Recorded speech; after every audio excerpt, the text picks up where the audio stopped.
Hello, good evening everyone. तो आज हम लोग देखेंगे बिहार बोर्ड के क्लास 8 के गणित की किताब की प्रश्नावली 5.2 के कुछ क्वेश्चंस हैं। और यह क्वेश्चन जो है वर्ग और वर्गमूल से संबंधित है। तो हम लोग देखते हैं कि जो क्वेश्चन है यह किस पे आधारित है। यह हमारा जो क्वेश्चन है, यहाँ पे हम देखेंगे कि इस क्वेश्चन में पूछा गया कि निम्नलिखित संख्याओं में क्या घटाया या जोड़ा जाए कि वह पूर्ण वर्ग संख्या प्राप्त हो जाए। यह जो संख्या दिया गया 90, 8400 या 3250, इसमें से पूछा जा रहा है कि कितना जोड़े या घटाएं कि हमको क्या मिले, पूर्ण वर्ग संख्या मिल जाए। तो सबसे पहले हम लोग बात करते हैं कि इस तरह के प्रश्न किस विधि से हल होगा।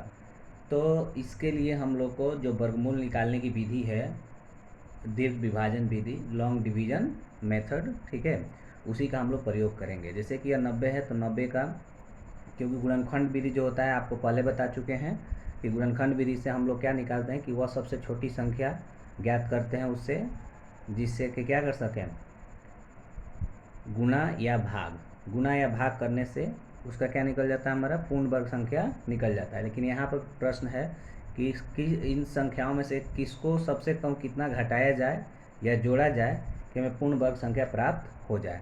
तो आप देख सकते हैं यहाँ पे 90 का हम लोग कैसे बनाए हैं। 90 तो 9 से किए, 9 9 81, क्योंकि आप जानते हैं कि जितना यहाँ लिखते हैं उतना ही हमको भागफल में भी लिखना होता है। यहाँ पे 9 9 81, 9 आया, यानी यह जो 9 आया है, इस संख्या को अगर 90 में से हम माइनस कर दें तो यह जो हमारी संख्या 81 आ रहा है, 81 आ रहा है, तो यह एक पूर्ण वर्ग संख्या है, क्योंकि 9 का स्क्वायर कितना होता है, 81 होता है। ठीक है, तो ये तो हो गया बात घटाने की।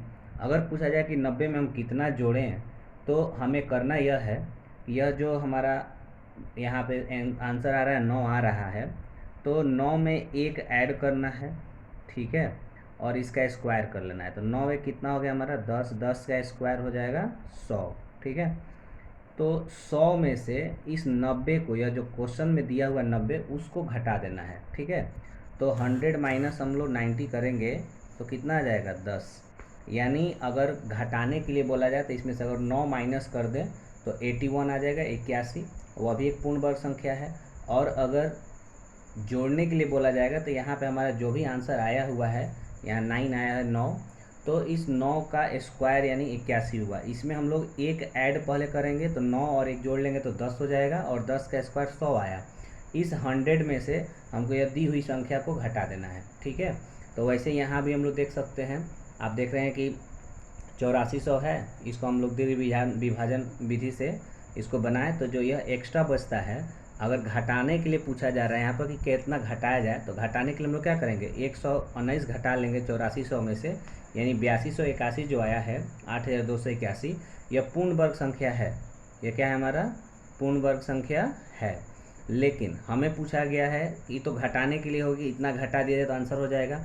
जोड़ने के लिए अगर पूछा जाए कि इसमें कितना जोड़े, तो यह 91 जो है, इसमें हम लोग 91 प्लस 1 यानी हो जाएगा 92 का स्क्वायर करेंगे, और 92 का स्क्वायर करने के बाद जो भी आंसर आएगा, तो 92 का स्क्वायर कितना हो गया, 92 को 92 से आप मल्टीप्लाई कर लो, 2 2 जा 4, 9 2 जा 18, 9 2 जा 18, 36 का 6, 3 9 9 जा 81 और 3 84, यानी आ गया हमारा कितना 8408 था, 8664 आ गया। अब इस 8464 में से हम लोगों को क्या करना है, यह 8400 को माइनस कर लेना है। तो इसको अगर हम लोग घटाते हैं तो कितना आएगा, 4 6 और ये 00, यानी अगर 64, इसमें अगर 8400 में 64 ऐड कर दें, 64 ऐड कर दें, तो हमारा क्या हो जाएगा, यह पूर्ण वर्ग संख्या बन जाएगा। तो आशा है कि आपको ये दोनों प्रश्न का जो आंसर है समझ में आया होगा। आपके लिए एक प्रश्न है 3250 का, कि इसमें कितना घटाया और कितना जोड़ा जाए ताकि हमें क्या हो, एक पूर्ण वर्ग संख्या प्राप्त हो जाए।